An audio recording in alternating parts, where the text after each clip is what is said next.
दोस्त घूमने के लिए थाईलैंड आए हुए होते हैं। इनके साथ इनके 4 और दोस्त भी होते हैं।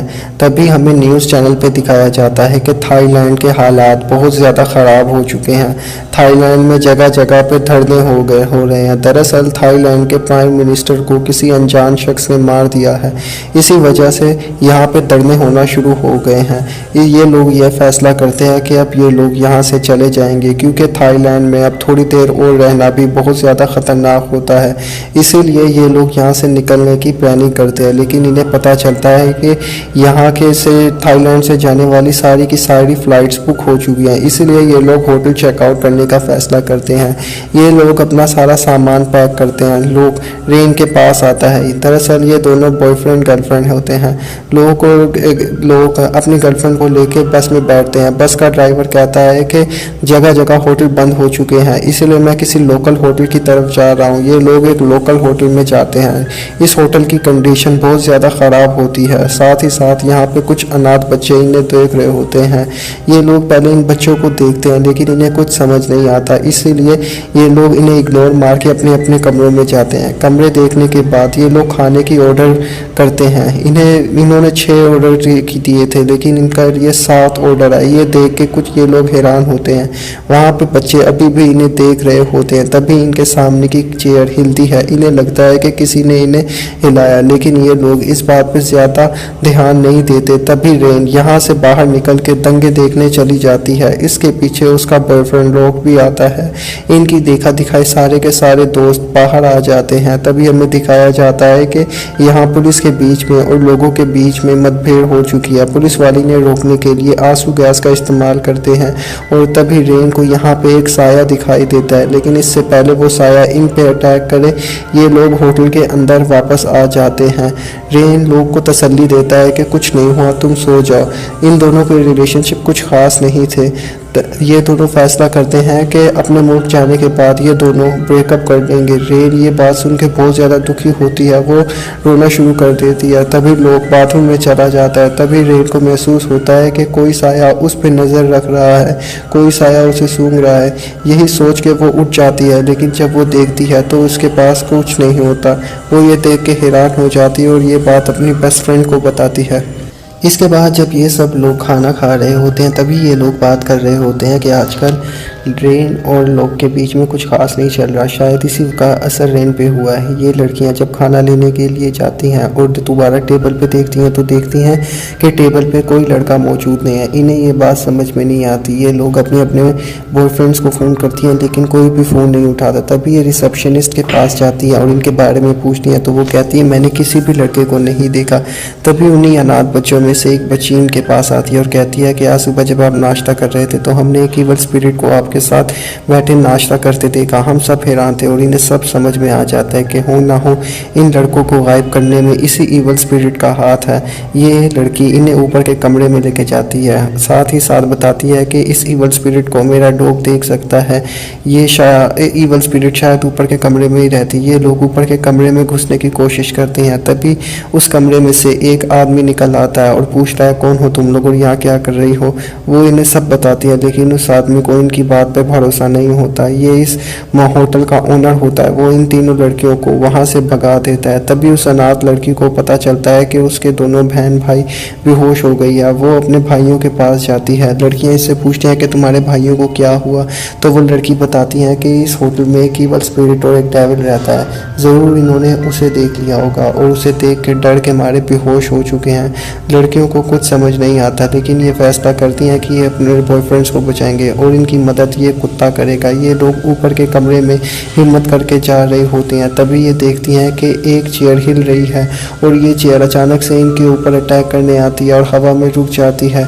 अचानक से वहाँ ग्रीन कलर का धुआं हो जाता है। तभी हमें रेन को दिखाया जाता है जो उस धुएं से निकल के किसी दूसरी दुनिया पे चली गई है। रेन की मुलाकात रेन से होती है।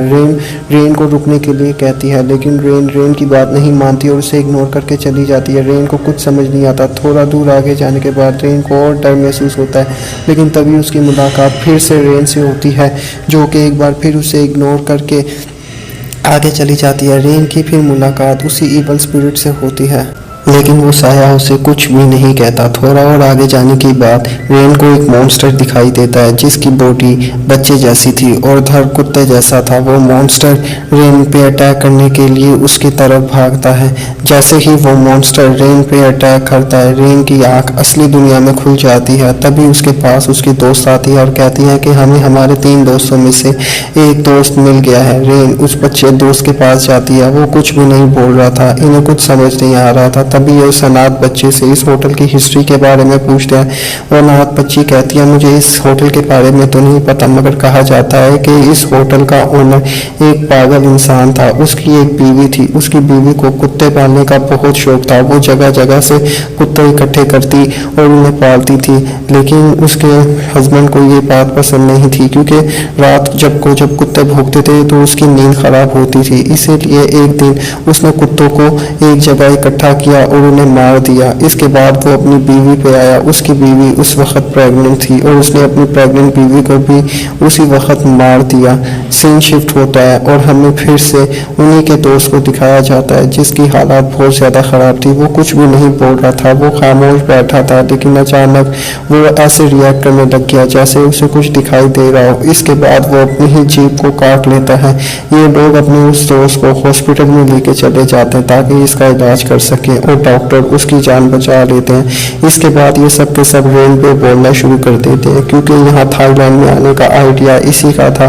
और वो कहते हैं कि तुम्हारी वजह से लोकी और हमारा एक और दोस्त गायब है। इसके बाद रेन अकेली ही अपने फ्रेंड को बचाने के लिए होटल में जाती है। वो होटल के ओनर के पास जाती है। ओनर उस वक्त मटन को काट रहा होता है। वो उससे उसकी बीवी के बारे में पूछती है, लेकिन वो कुछ रिएक्ट नहीं करता। इसके बाद रेन को गुस्सा आ जाता है और वो गुस्से में कहती है कि तुम एक कातिल हो। इस पे ओनर को गुस्सा आ जाता है और वो चाकू उसकी गर्दन पे रख देता है।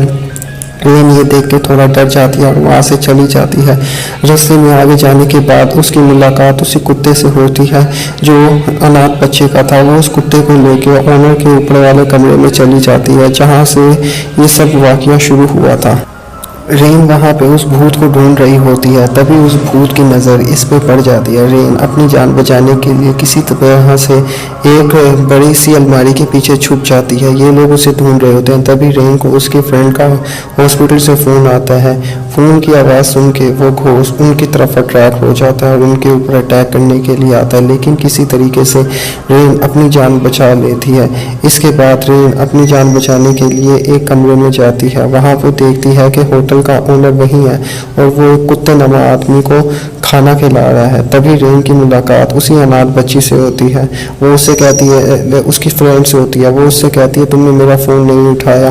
तभी कुत्ता भौंकना शुरू कर देता है। वो समझ जाती है ये स्पिरिट है। ये स्पिरिट रेन पे अटैक कर देती है, लेकिन रेन किसी तरीके से अपनी जान बचा लेती है। लेकिन वो स्पिरिट एक बार फिर उस पर अटैक करने शुरू कर देती है। तभी वो स्पिरिट उसके रूप में आ जाती है। और यहाँ पे अच्छी बात ये थी कि वो रेन को अपनी बेटी कह के बुला रही थी। इसके बाद वो कहती है मेरे साथ चलो। रेन उसका पीछा करना शुरू कर देती है। वो रेन उसे एक दूसरी दुनिया में लेके चली जाती है और उस दुनिया में जाने के बाद वो स्पिरिट अपने असली रूप में आ जाती है। या असली रूप में आने के बाद वो समझ जाती है ये उसी होटल के ओनर की बीवी है। ये उससे पूछती है क्या तुम उसी होटल के ओनर की बीवी हो, लेकिन वो स्पिरिट उसे कुछ भी नहीं बताती। यहाँ वो समझ जाती है कि इस होटल की ओनर की बीवी की याददाश्त चली गई है और उसे कुछ भी याद नहीं। वो उसे उस कमरे में लेके जाती है जहाँ के अंदर उसके सारे दोस्त होते हैं। यहाँ अजीब बात ये थी कि वो स्पिरिट हॉस्पिटल के अंदर से भी रेन के सारे दोस्तों को लेकर आई थी। रेन उससे रिक्वेस्ट करती है कि उसके दोस्तों को जाने दिया जाए, लेकिन वो घोस्ट उसकी बात नहीं सुनती और उसके ऊपर अटैक कर देती है। वो उससे कहती है कि आज ही के दिन मेरे सारे कुत्तों को मार दिया गया था और आज मैं तुझे कुत्ते की मौत मारूंगी, लेकिन अभी भी असलियत किसी को कुछ नहीं पता चलती। तभी वो लोकी कहता है प्लीज़ उसे मत मारो, और तभी उस आत्मा को अपना फ्लैशबैक दिखाई देना शुरू कर देता है और हमें पता चलता है कि कुत्तों को उसी आत्मा ने मारा था। दरअसल उसके बेटे को उसके शोहर को कुत्ते पालने का बहुत शौक था। होटल का ओनर अलग अलग जगहों से कुत्ते लेके आता था, लेकिन उसकी बीवी को कुत्तों का बिल्कुल भी शौक नहीं था। इसीलिए एक रात गुस्से में आकर उसने सारे के सारे कुत्तों को मार दिया। उसके शोहर ने उसे रोकने की कोशिश की, लेकिन उसने उसकी बात नहीं मानी। चूँकि उसकी बीवी प्रेग्नेंट थी तो उसने 3 बच्चों को जन्म दिया, जो उनकी बॉडी तो इंसानों वाली थी लेकिन शक्ल कुत्ते वाली। ये देख के होटल की बीवी को बहुत ज़्यादा गुस्सा आया और उसने अपने बच्चों को मारने की कोशिश की। उसने अपने 2 बच्चों को तो मार दिया, लेकिन इससे पहले कि वो अपने तीसरे बच्चे को मारे, होटल का ओनर अपने बच्चे को बचा लेता है और अपनी बीवी को धक्का मारता है, जिससे उसकी वो सीढ़ियों से गिर के मर जाती है। अपना फ्लैशबैक याद आने के बाद आत्मा को बहुत ज़्यादा गिल्ट फील होता है। उसे पता चलता है कि वो कितनी ज़्यादा गलत थी। वो रेन से कहती है कि मुझे अपने पति और अपने बच्चे से मिलना है, क्या तुम मुझे मेरे पति और बच्चे से मिलने में मदद करो। इसमें रेन उससे कहती है कि अगर तुम्हें अपनी बीवी और अपने पति और बच्चे से मिलना है तो तुम्हें अपनी इस गुस्से की दुनिया को ख़त्म करना होगा। आत्मा को अपनी बात का एहसास होता है। उसे पता चलता है कि उसने कितना ज़्यादा गलत किया।